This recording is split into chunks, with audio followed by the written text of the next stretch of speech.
See you. We're here, but we just want to say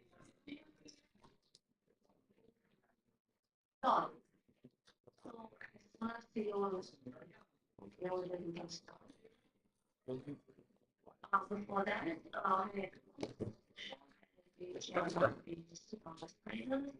congratulations to all of you for getting this far. All the best. And my fellow members will introduce themselves as well. Okay, I know Keno, but audience, I'm glad to join here. Congrats for everyone. Okay.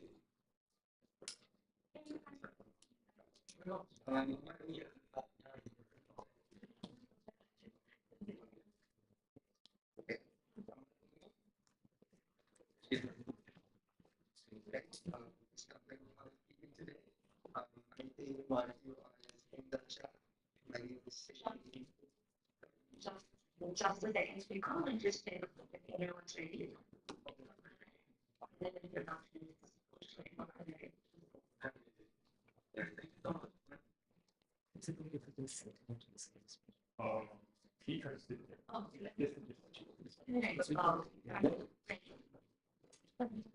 Are you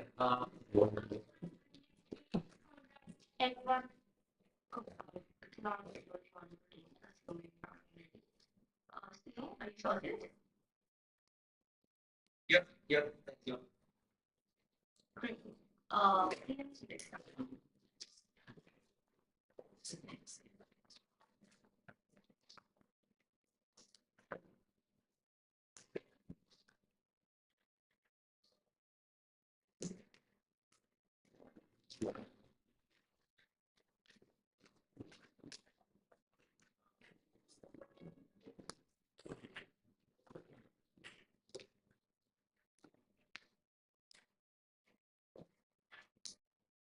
Are we ready?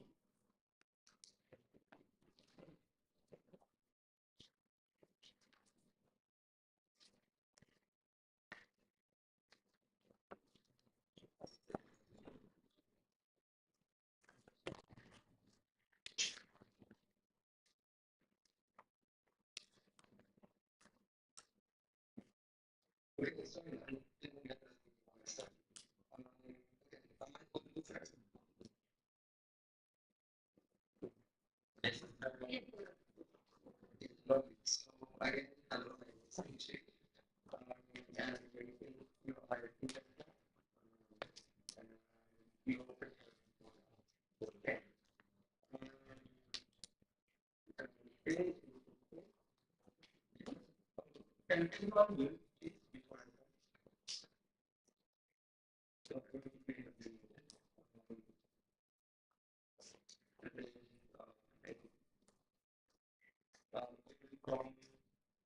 yes, okay.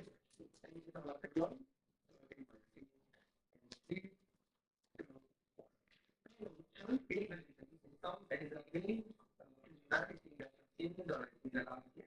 Something that we think is unfair, it's something that we think should be stopped, and we think that especially when the professional. Secondly, we believe that people who want to go through transablism are in emotional distress. They are either uncomfortable with something, they want to do something, so they are in emotional distress that leads them to do this. Secondly, I want to tell you that it is actually expensive. That it is actually expensive. Now, coming to the main actor of this motion, which is medical professionals, right? The medical professions, firstly, they are qualified to make decisions, but then secondly, when they signed up to be doctors, firstly, they signed up with the aim or the passion to save more people, to do more good to the world, not taking POI, right? But most importantly, even if they didn't sign up to become like to do good for the world, they have spoken an oath at the end of their university career of them being allowed to be a doctor, making sure that first they are going to do more good to the world, and then secondly they are going to be fair, right? And so this is some setup from our part. Now, coming to our main burden of this debate. Our main burden is firstly to show you that it causes more harm for the people for the people who go through it, which goes against the rules of a doctor. But then most importantly is that it goes against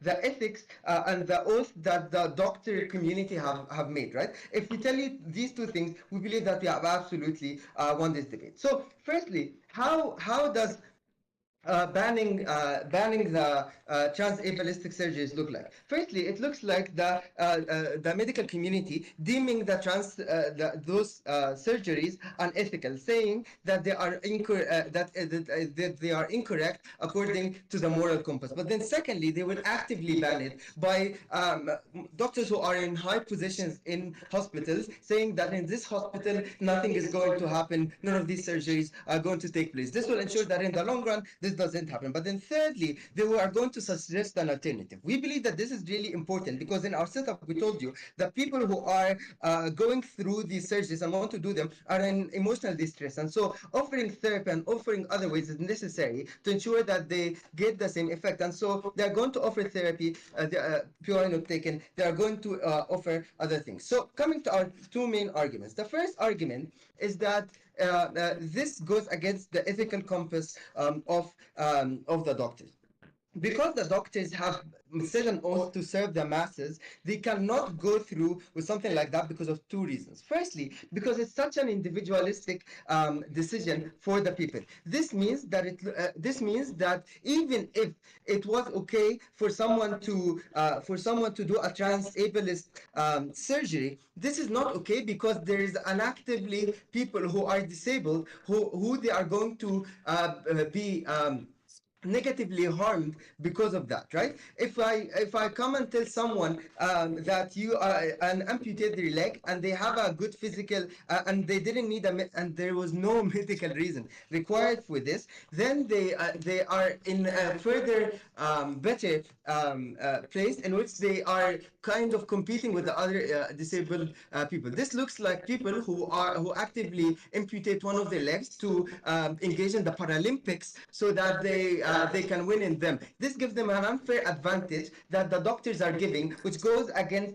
the oath and the ethical compass of the doctors with the oath they said. But then secondly, it goes also under the malpractice of doctors. The malpractice of the medical world looks something along the lines of the doctors using things that might harm the person in the future in terms of physical impact. And things like that. And so this is one of the two main reasons that because in the principle of the ethicality of being a doctor, because of the oath and because why doctors chose to be doctors in the first place, that's what happens. Before I go in and tell you about the harms that are going to be caused in that, I'm going to take a POI.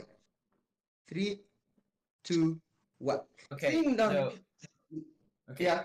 So why do you so why do you think it's like this, it's bad for these doctors, like exactly, like why does it goes against the Right. So why does it go against the ethical compass is what we said. Because it's firstly individualistic, it serves one group of people over the other, and then second, one group of people other than serving the masses, and then secondly, it gives them an unfair advantage if they want to do that, right? Because there isn't a proper motive. Now coming to my second argument, which is important, which is about what the harms that are caused by these people. Firstly, we see firstly three things. We think that they cause harm on the person who's going through the surgery. Secondly, it goes harm on the society, and thirdly, it goes harm on the medical professional as how it's perceived in the world. Firstly, on how it causes negative harms on the person.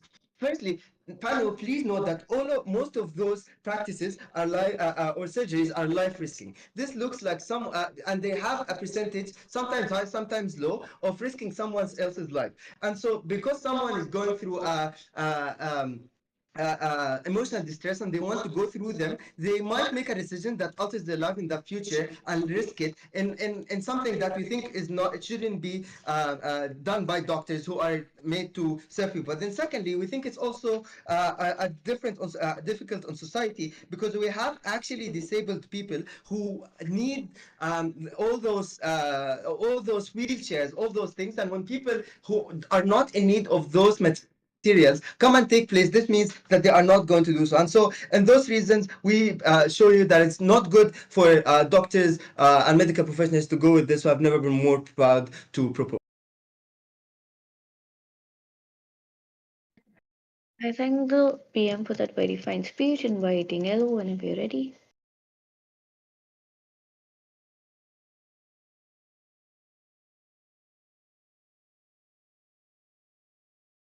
Wait a minute, I'm setting up my timer. Verbal PIs, please.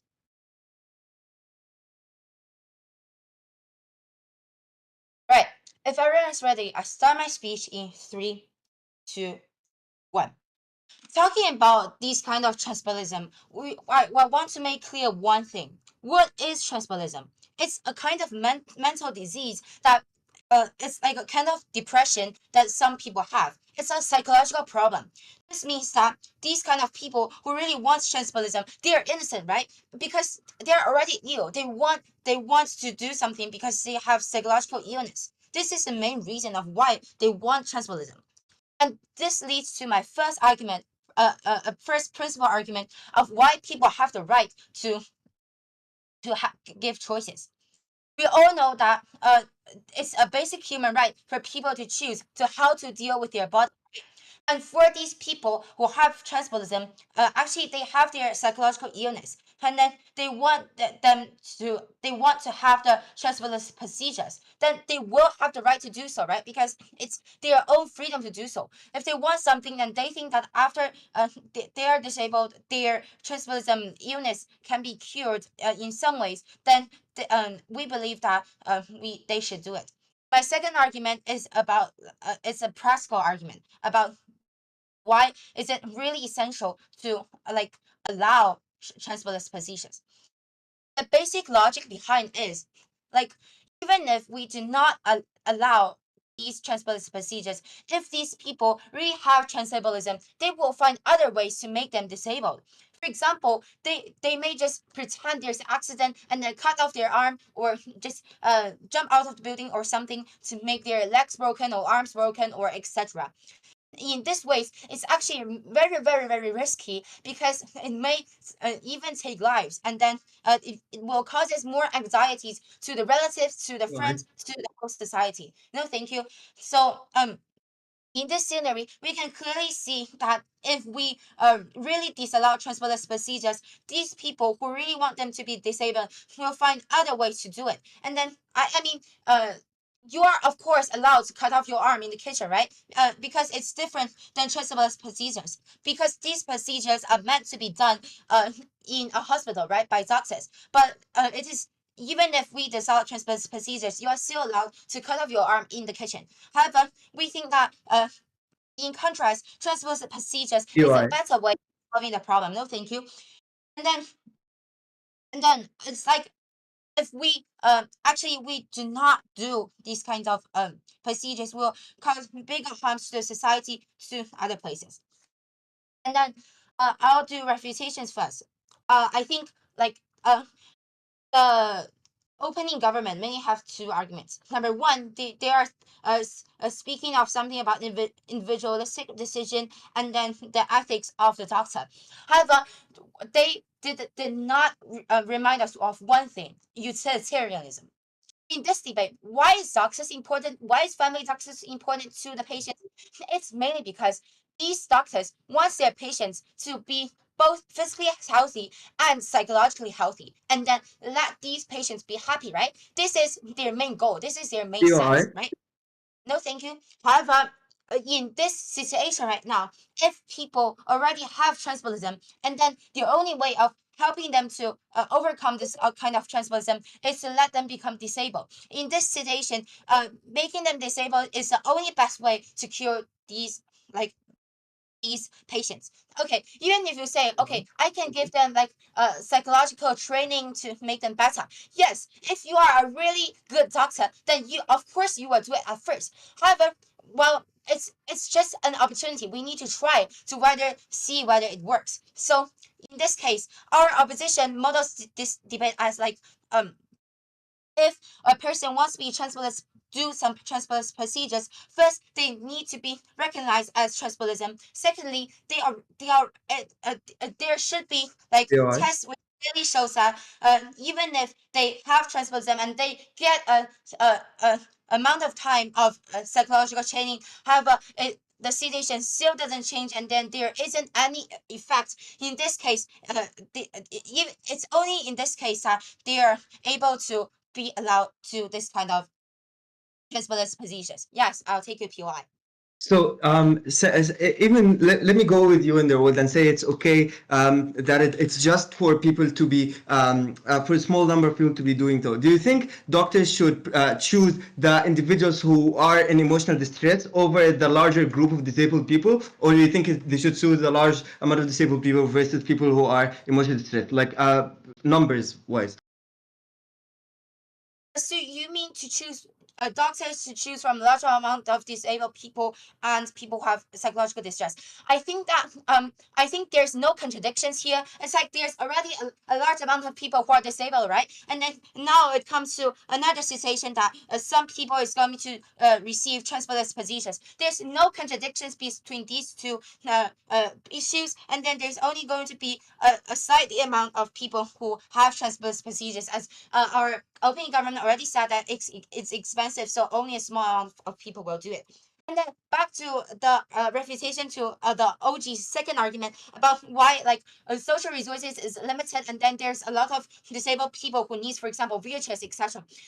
Okay, so for these arguments, I think it's easy to explain. The main thing is that we should adapt the era. If the era actually shows that, okay, in this era, there's going to be more and more disabled people because our law is becoming better and better, this means that okay, the whole industry for disabled industry needs to be developed, and that this means that there will be more wheelchairs, more medical care for these kinds of people. And at last, I want to give an example of assisted dying because I think it's very meaningful in today's motion. Because like assisted dying is actually similar to this kind of transablism procedures because it's allowed in some countries, and then or usually the people who do assisted dying is the ones who have big psychological problems and then have long-term illness. And then this is already allowed in, for example, Vermont, Oregon, in some United States, I mean, and also Belgium, etc. And then more and more people are actually doing like euthanasia or assisted dying because it's meaningful for them. It's a freedom of choice, and people can see how it can benefit people. And this is the basic reason of why transablism procedures is also meaningful to the people right now. For all these reasons, please support for OO for refuting all the points and giving two main arguments, both principally and and practically. Thank you. I thank the Alu for that very fine speech, inviting the PM. Here, here. Can I be heard? Yes, you're audible. PY is in the chat as well. Preferred pronouns are she, her.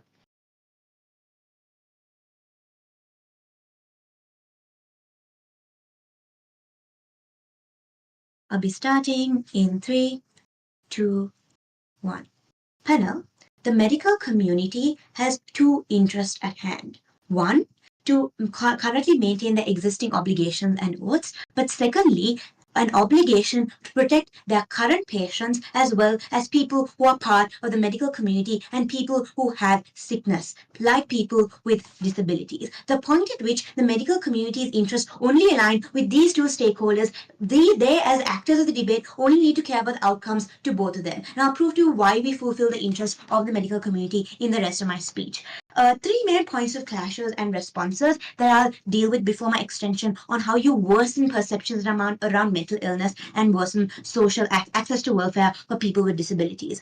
Firstly, why should the medical committee care about principles and ethics in the first place? And I'm doing a lot of preemptive analysis here to prevent anything from closing opposition or opening opposition when it tells you that doctors shouldn't really need to care about principles and ethics. Firstly, we think that doctors are a unique profession on the basis that they operate on there are the line between life and death. They often control the outcome of a person's life, and therefore there are set rules and principles that they need to abide by because they have a lot of power and a lot of risk associated around their job. This is a unique job that no other job in status quo has. That means there's a unique level of obligation and trust that is placed on doctors in status quo that they have to maintain. That is why doctors take a Hippocratic oath. You don't see with people like engineers or teachers taking binding oaths to protect lives and save people. So we think on a principle level, doctors have to care about principles and ethics because that is the nature of their job. They have that much power. But secondly, we think that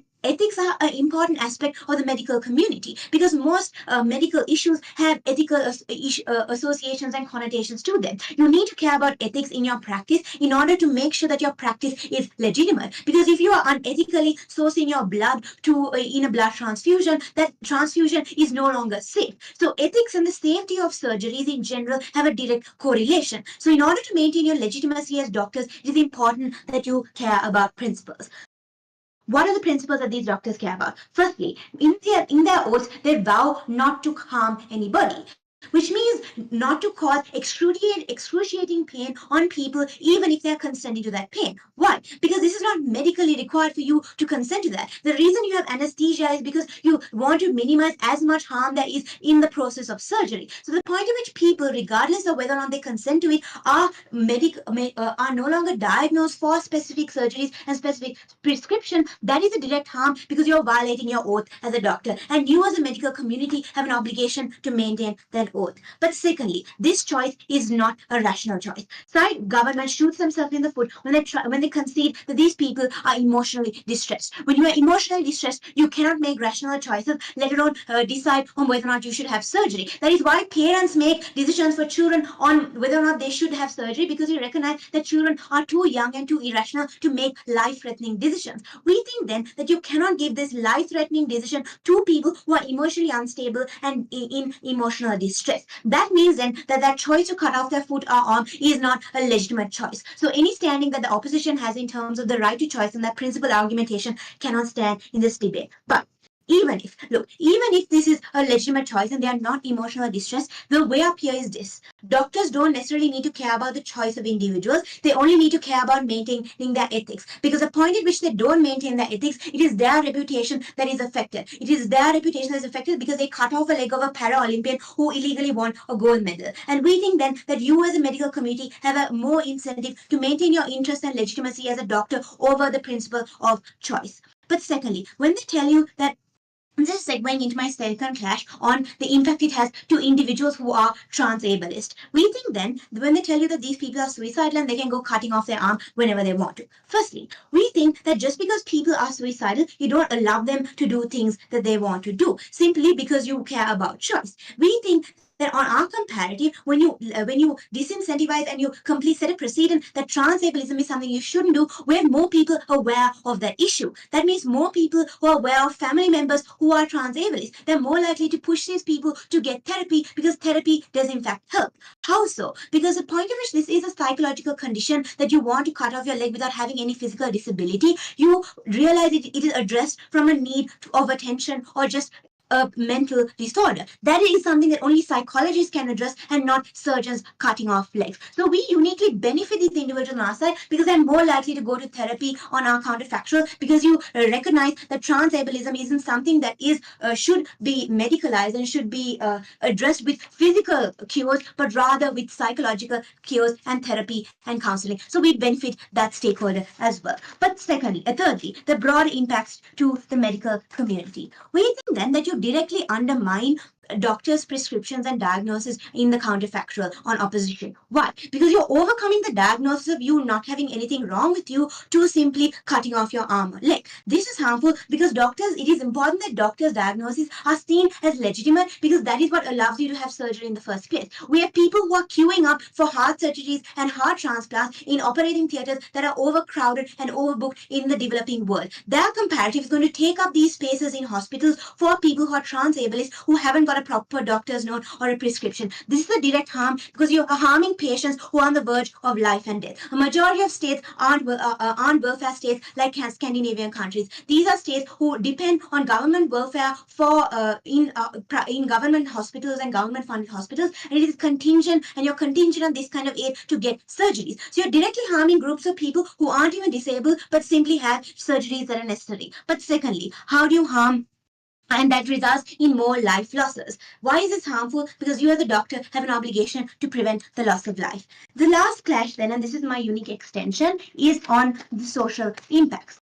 Here you see the point at which you as are actively engaging in this practice of cutting off your leg and becoming disabled, you are taking away from resources that the disabled community has. They tell you that, look, this means more wheelchairs for people. That's not the case. There's a limited amount of resources that governments have that they can allocate for welfare for the disabled. There's already stigmatization against people who are disabled anyway. The point at which you are actively increasing the percentage of people who are disabled, you're taking away from those resources. You as a doctor have an obligation in this community because you help this community.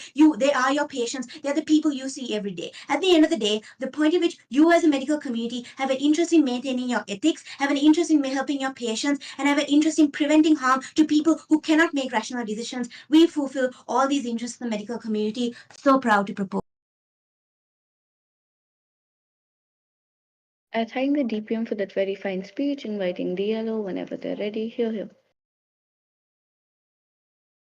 All right, before I begin, I would like verbal POIs, so if you have a POI, please just interrupt me. And my pronouns are she, her. Without further ado, my speech will start now. Thank you, Honorable Judge and Proposition. In my speech, I'll do four main things. First, I'll make a clarification of this debate that government side has overlooked, and then I will refute their main arguments. Next, I'll do some rebuilding, and finally, I'll conclude my speech and explain why opening opposition is winning this debate.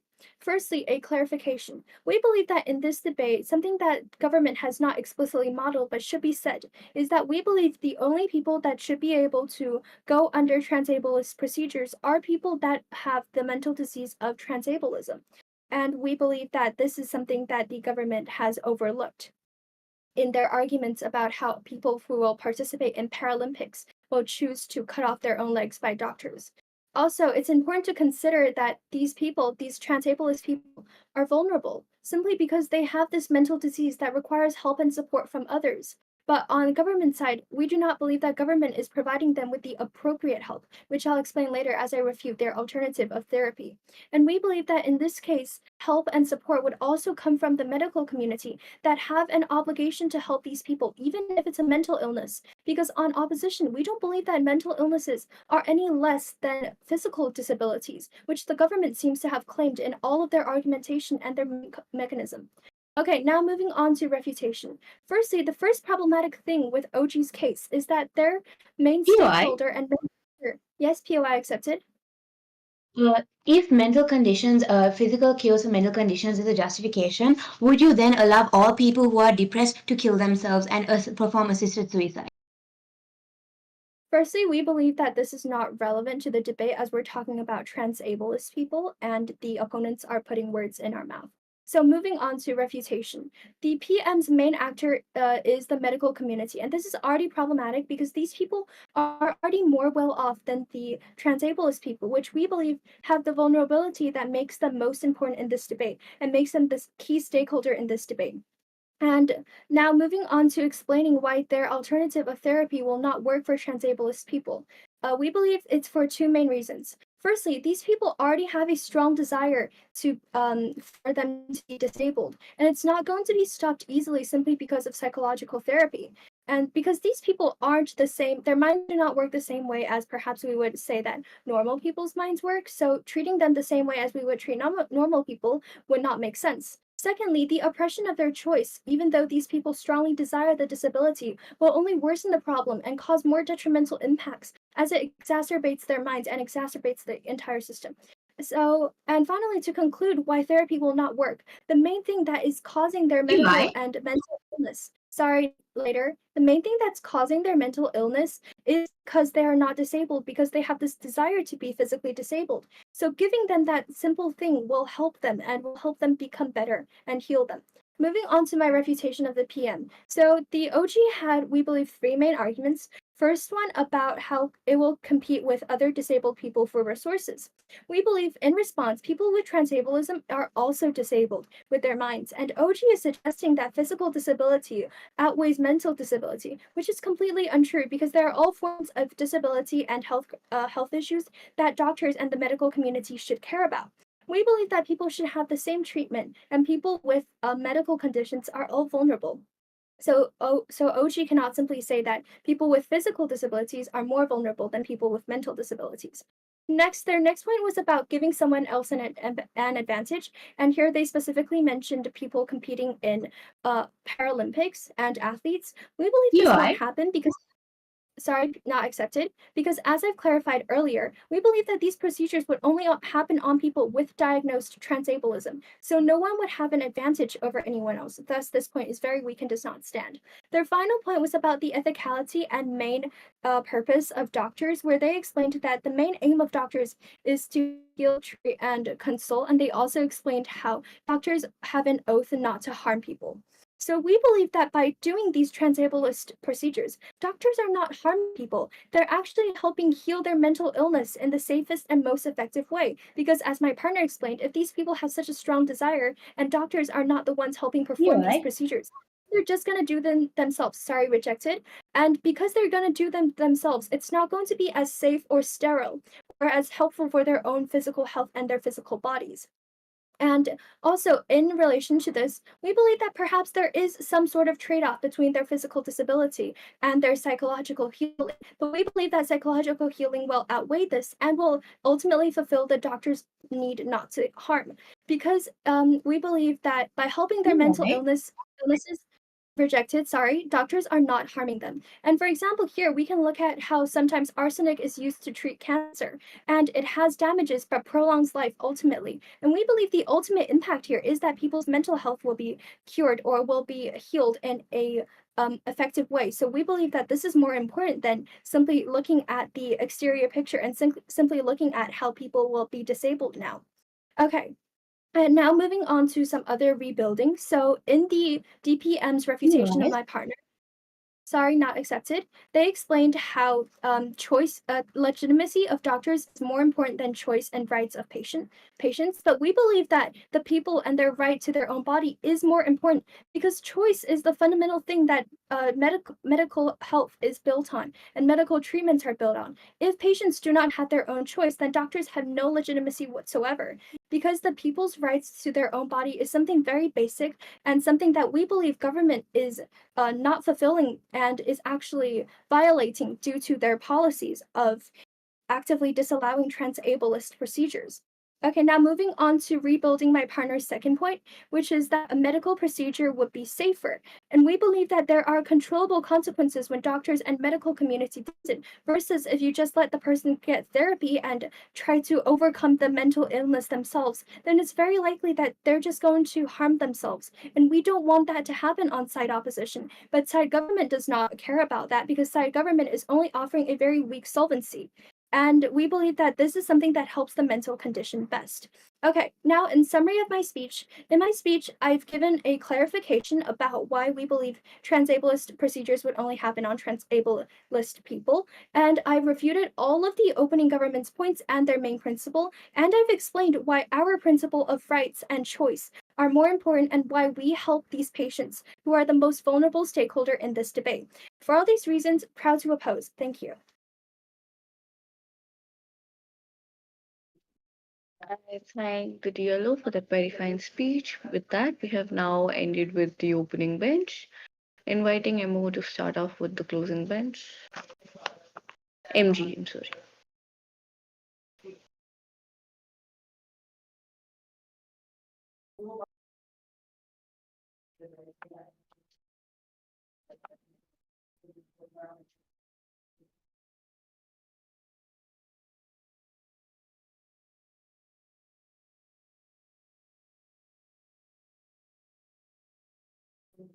MG, are you here? Yes, you're audible.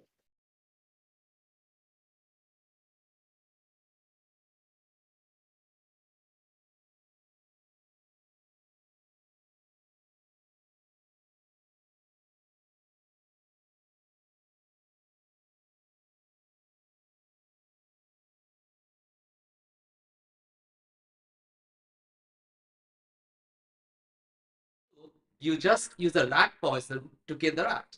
So in terms of the opposition that they're suggesting is that we have this transabled people who are apparently mentally ill. So I will take the most gruesome, the most longest way of procedures to actually treat that patient, which is through surgery or amputation. The person who has the idea of self-harm, you don't need to go to a doctor to do that. And you can just go to the doctor for psychological help. Now, in the OG's argument, we have find some argument about ethics. They talk about like why the medical community should not do this just because they have an ethical obligation. And we agree with that. But we believe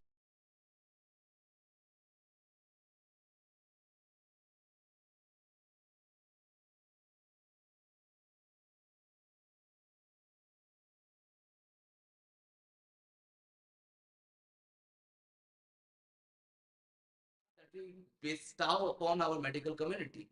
Every time we face any problem, we believe that the medical community will be there to help us. But oftentimes, what we find with this procedure is that this procedure is extremely prone to abuse. How? So imagine this is why we bring our first vulnerable stakeholder, which are children. So in any of the model, they did not agree on how this model of consent is going to be. So now we take the example of children who are under the age of 18.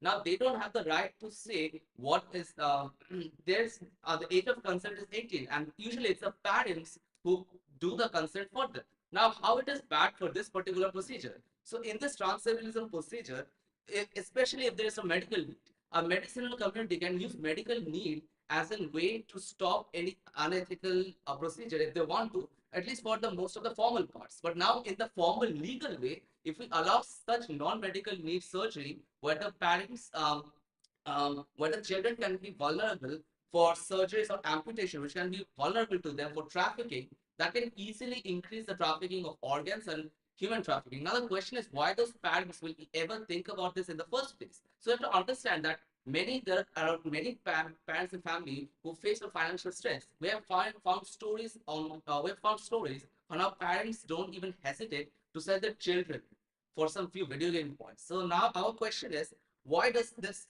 topic of human trafficking is even relevant to the medicine community? The thing is, honorable speaker, if we see that this things like this type of procedures is allowed in the legal form, we're not talking about the black market organ or anything. If this loophole is allowed in the legal form, what this shows to the people, they see a sense of distrust within the people. They start to deteriorate the trust from the medical community. We can see this example with people who don't support the idea of vaccines. We see many parents were skeptical of the idea of that, okay, I will not let my children take a vaccine because the doctors are not trustworthy. So we can already see that this thing is not nothing alien to the people, that people distrust the medical community. It already exists, and if this surgery gets through, it will act as a loophole for illegal activities, which in turn will decrease the trust between the people towards the medicinal community, which is harmful for the medicinal community because they will find less patients to cater for, and it will be harder for them to reach to those people to release the new ideas of medicinal benefits. Okay, so what is our argument instead? So in the opening opposition bench, they said that okay, if a person feels they want to kill themselves, it's better to amputate their leg or amputate their hand or mutilate them rather keeping them alive and do it for themselves. Then here's the question: when you find a drug addict in the first place, do you say like, okay, I need to keep you alive, here's an 1 kilogram of meth for you, you take it, just stay alive? We don't do that. What do? We give them psychological help. Now we find it in the case of opening government, but they don't show you the impact, they don't show you the comparatives on why psychological help will actually help in treating the people who are psychologically ill in this case. So why do we think psychological help will help? Well, first thing first, it's related to the first extension, which is about trust. When you essentially go to a doctor and you say that, hey, I'm feeling kind of bad or I'm feeling self-harm or they have been reported by anyone other individual, the doctors can take the decision of providing them therapy. Why? First, it is again, it's less gruesome and has less um, medical costs. One of the examples presented by the opening opposition, they say like, well, people use harmful substances all the time. They use arsenic to treat cancer. But the thing is, in the we know that in transablism there is a medical need. For treating cancer, there is a medical need. That's why they use examples of arsenic, or even when you take X-rays or CT scan, they use radioactive materials. But in this case, where there's a medical need, when why in any way possible, the doctors will take this decision when there's so much cost involved, when there is such a cheaper option below. Okay, so why is therapy a cheaper option for medical? Yes, yes.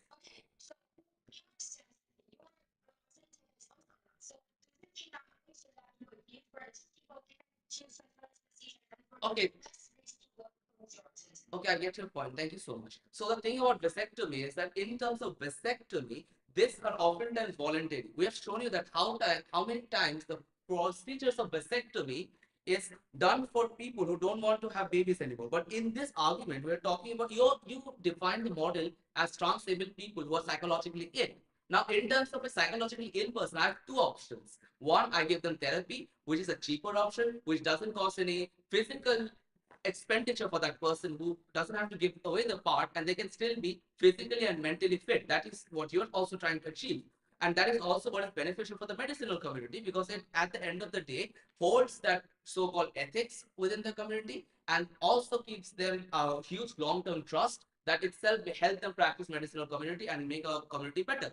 But for vasectomy, it's different, because vasectomy, there is no other option in that particular issue, and that's the most useful option. Again, it's the same example of arsenic to treat cancer. To treat cancer, it's a medical need, and arsenic is the probably might be the best option. It can be anything else. Same for CT scan or X-ray, where we need to use radioactive materials just to find the image. So in our extension, we have in the particular psychological health, we can see that one, we have people who are less disabled in the community, because and why it is better for the medical community, because in this term of medical community, they can have build a trust, which is very important for them. And by what we try to achieve is that one, in our system, we have still people who are healthy, who are mentally fit, and there's a trust that can help combine them together. With that, I'd like to conclude. Thank you so much. Very proud to propose.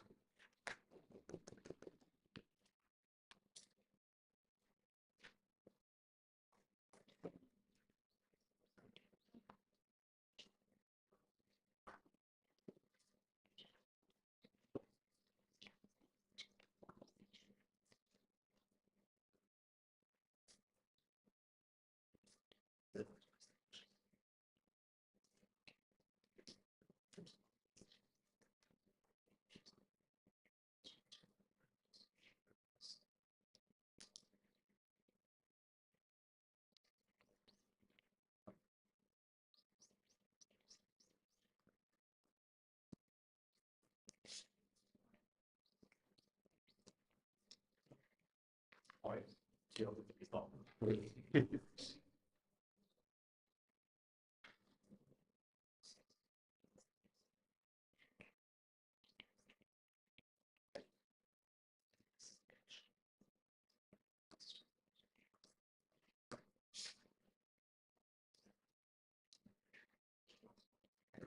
Chair, are you audible?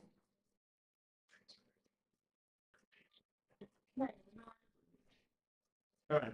Yeah, we just finished the MG speech. I think you dropped out, right?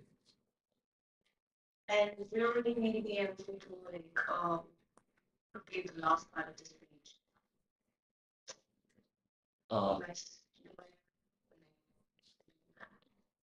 so you mean the last part?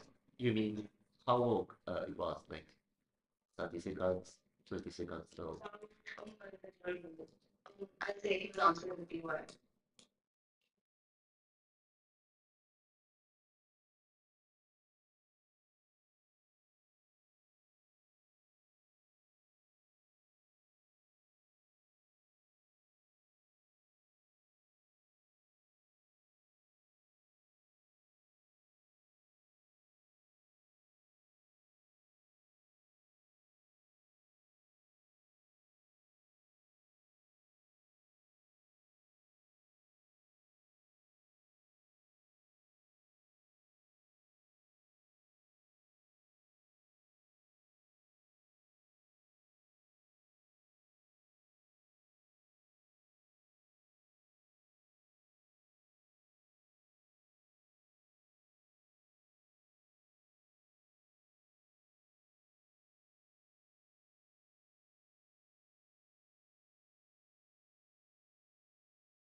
So the POI regarding the vasectomy, that the argument that we're trying to propose is about medical cost or the medicinal benefit of why we're even doing that. So for example, for vasectomy, there is a sometimes the individual has the need to do that. They have can I say it again? Sorry. Yeah, sorry.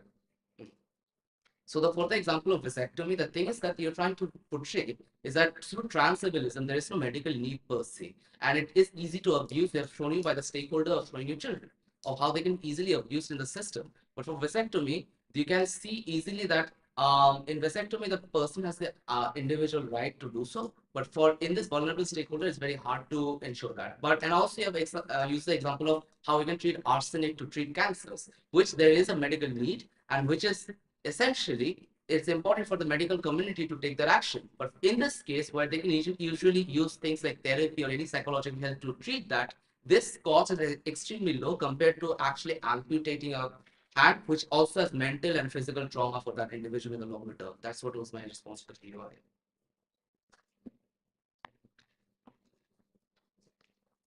Is that clarified Yeah. for the response to the POI? Okay.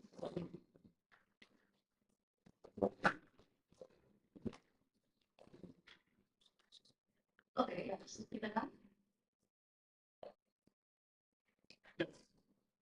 Yeah, the debate can be.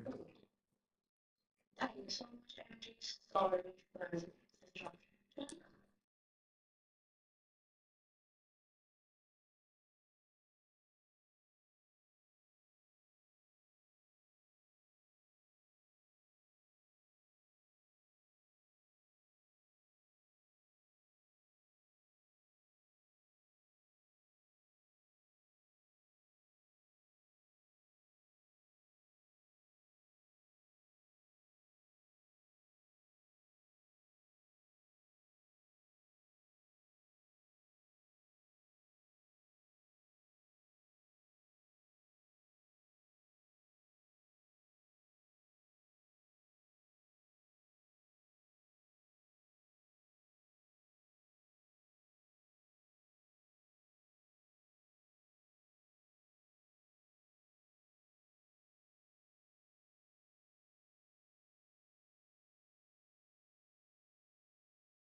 Okay, so yeah, I'm going to start my speech in 3, 2, 1. There are two major problems coming from the opening half of this debate. The first thing is, open government, they're standing on the premise that therapy or those emotional-based elements of these of these people. However, this premise, I don't think therapy is going to work, and I'll explain it later on. Therefore, by taking out this premise, this doesn't stand. Extensions in my speech. Firstly, rebut to opening government's case, and secondly, I'll do two things. Secondly, discuss about opening opposition. So, just before we move on, I have a couple of questions. Firstly, what are the goals of medical communities? Firstly, is that it is ethically correct to do like such things, and secondly, is that it will be less harmful to these patients, and thirdly, is that there will be like access to a lot of people. For example, more access to like equal access for people to access these medications.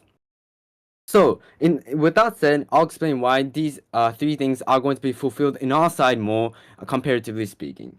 So, now I'll just like to move on to rebuttals for the opening government. So, opening government points were basically two things. The first thing was that, well, it's individualistic, and doctors, it is unethically, principally wrong for these people to accept these things. Firstly, is that, well, they're like this flimsy mechanisms that this is going to give these people unfair advantages. It's simply like it's not true, because it doesn't give any unfair advantage. It is on the same like playing field for people who do have these disorders, because these people have equal medication for these people. But like in extension, they're basically saying that because, well, for example, these people can think irrationally, the consent the doctors provide is not enough to principally justify this action. And I have one major problem with this, because even if, well, even if these doctors don't accept these things, however, the alternatives that these people are going to are going to do is much more harmful. It's going to much more actually principally unethical, and I'll explain this reason later on. And the second thing they also talk about is about like harming the society, and they basically said that, well, because it is because the people who actually need these problems with this. Firstly, is that it will not cause any societal harm, because even if these people occur in society, this doesn't cause harm because, like, for example, these barrier-free infrastructures already exist in the status quo. This is Right. because I'll take it later. This is because the people with disorders already exist in the status quo, and therefore, like for example, like emotional care, like in societies, like there's like these norms to accept these kind of people. Therefore, there is already a place for these people to be in. And second, there's like these infrastructures. Therefore, there's no need for government to do extra things for these people. And secondly, is that the numbers are so small, it basically does like no impact for these things, even if we take their best case. So moving on to so so let me just explain here why it is actually more unethically wrong to do and for doctors to accept these things. Because firstly, let's just think, who are these people who want to cut out their body parts? Right. I'll take it later. These people like don't want to cut their body parts, obviously, right? Their biggest incentives is to get like attention from other people, right? Because for example they're like depressed or they're bullied or something, therefore their biggest incentive is to get these attention from other people. So the alternatives that these people are going to take if we ban these people or like restrict these people from doing cutting body parts is, for example, they're going to do other ways. For example, like they might burn a house, or they might, for example, suicide. And this is much more harmful because, for example, like if you suicide, this is going to cause like extreme emotional harm to your family or other friends because they think they did something wrong or something. Or secondly, for example, if they burn a house or do something that is destructive, Yeah. going to cause a lot of strain in resources, for example, in the medical community. And as a result, for example, these ambulances have to be used and so on. And this is going to restrict the span of the medical community, and this is why it's so problematic. And opening opposition, on the other hand, was providing like these emotional cares are going to work.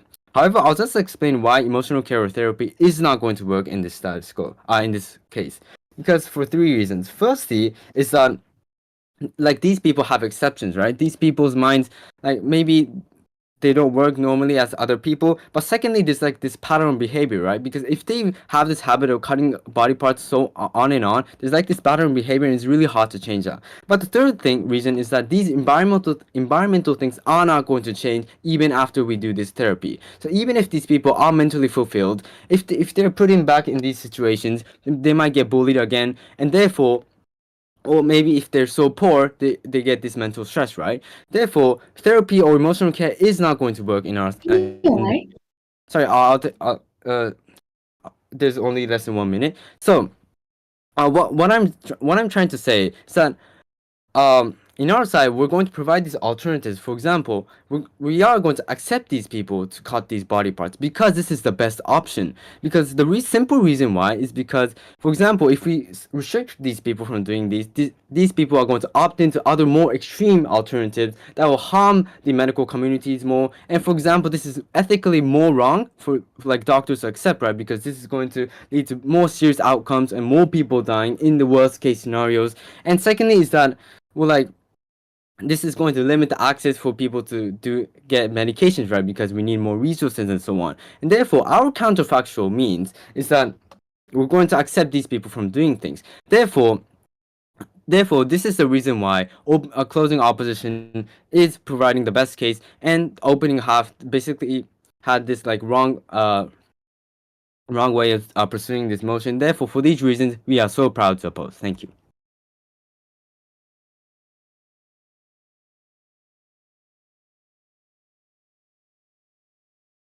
I would like to thank the member of opposition, now inviting government whip. Here.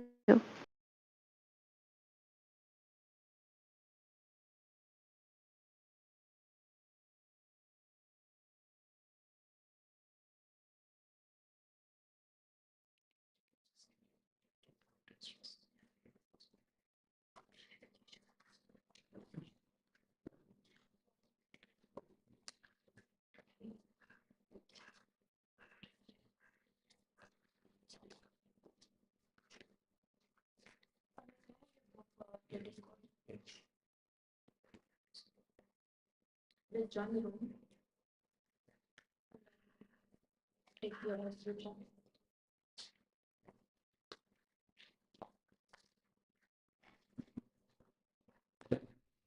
Oh, you're not clearly audible to me. Can you hear me now? Yes. Yes. Thank you. Before I start my speech, I'd like to say that my pronouns are she, her, and I would take POIs through the chat. I have it here. So now I'll be starting my speech in 3, 2, 1. Firstly, I'm going to start off with some clarifications for the debate today. Our first one is that we are not saying that we are against an individual's right to choose. What we are saying is that simply we do not want them to harm themselves. That is where we draw the line as a side. Now, most importantly, we also, second clarification, we need to understand that this is an actor's motion. We are not debating on the impact of the transablism. It is rather the medical community's impact we are focusing on.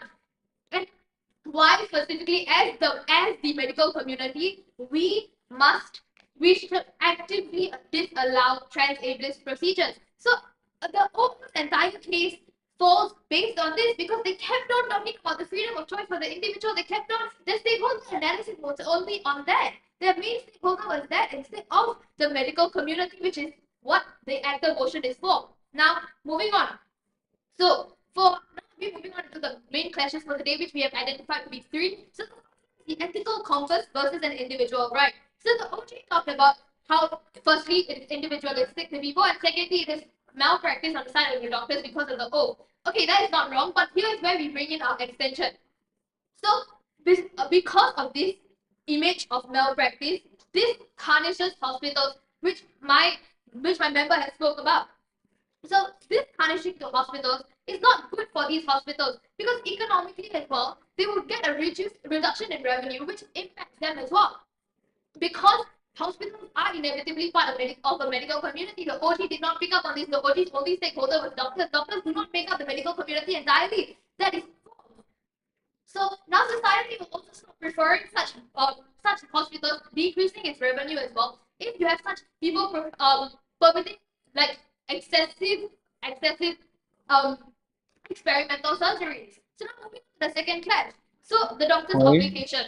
Now let me tell you what we agree on. So all sides agree here that the doctors are obliged to listen to the patient, that they took to listen to the oath which they took, and that oath is to help people in need of medical assistance. So simply said that doctors should not do such surgeries because of the oath that they took. So this is where our extension comes in as well. So the impact of doctors performing such experimental surgeries is, it is firstly dangerous. So the risk of death in experimental surgeries is high. That is dangerous. It is not. The second thing is that it is not necessary because it is not urgent surgeries that need to be put. Other people have more urgent surgeries that is more life-threatening, which such surgeons could be more helpful for. So now let me go on to analyze the impact of this. The mental health aspect of this. So the mental health of doctors and surgeons may decrease because of such extensive emotional toll on doctors who now have to carry on burdens that they harm someone else. So imagine yourself as a doctor. Imagine yourself as a surgeon. You have to take on some experimental surgery and there's some negative consequence to it. So what you essentially did here is that you took on a very experimental surgery. You gave someone who was physically able now something to worry about. You gave them it could be a detrimental impact as well. The person could have died. So you have to live with that. How would you feel if you had the impact and you had the emotional toll of giving somebody an injury when they did not have one to begin with? Now moving on to the third clash. So this is where psychological help comes in versus transablism to treat mentally ill patients. So these, as we have all agreed that these are mentally ill patients, right? So transablism comes in with amputation, mutilation. So that mental health issue will magically disappear the second that they get this surgery. However, this is entirely wrong. Understand that these people are mentally disabled. They are clinically mentally disabled, as they have acknowledged as well. So this issue is not going to go on. If you give them a surgery, they're just going to keep wanting more. That's not what the medical community should be doing. Instead, what the medical community should be doing instead is helping people as the oath they've taken. So what we are doing instead with our extension is that we are tackling the issue directly. So then our improved extension, extension as well is an increase in trust and an increase in the economic output for hospitals. And people will be referred for help, and it will be better because it is better than the opposition idea, which is less fatal. Now, moving on. So, doing a quick stakeholder analysis here. Koi. Let's do a few stakeholder analysis. Like, first one is doctors. So, opposition said that they should take on such experimental surgeries on the basis that patient wants it. Opening government said that they have to listen to their oath and that it's an ethical converse issue. But on our side, we are extending it and saying about and talking about the mental health of the doctors.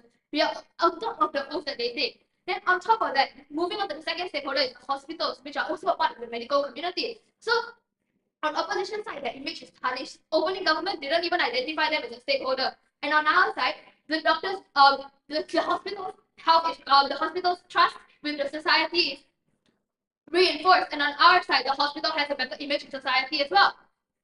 Now, moving on, we also have the indirect societal impact. So, on opposition sides, there will be less doctors available for more urgent surgery. Opening government didn't identify this.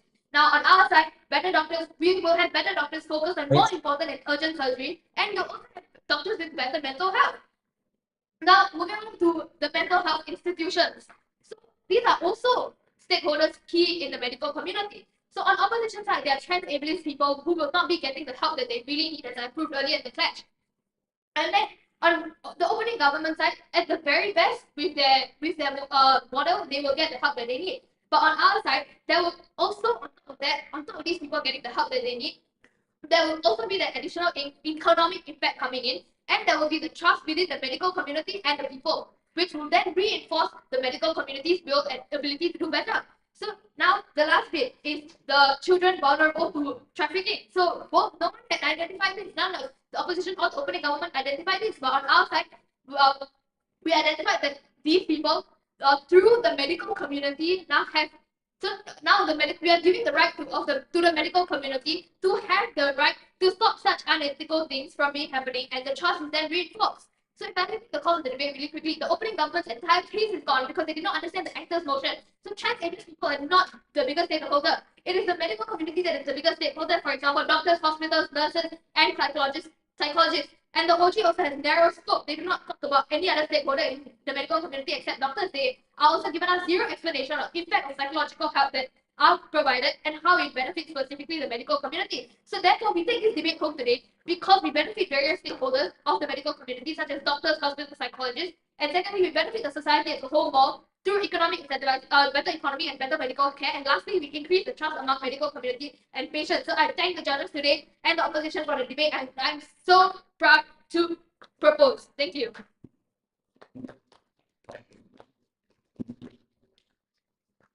I thank the government whip for that very fine speech, inviting opposition whip to conclude the debate.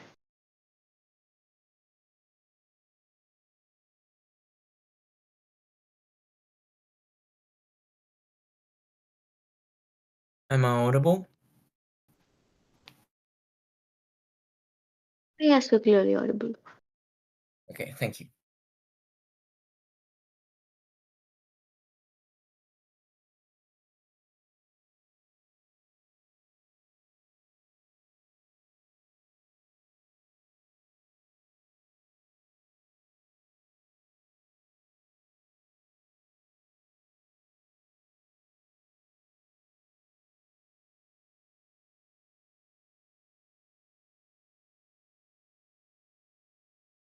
Don't let government trick you with the sensational impacts and the big impacts that they say, where they have zero mechanism and zero reason why this thing is unethical in the first place, and why people will lose trust, and why trafficking and things will happen in the first place.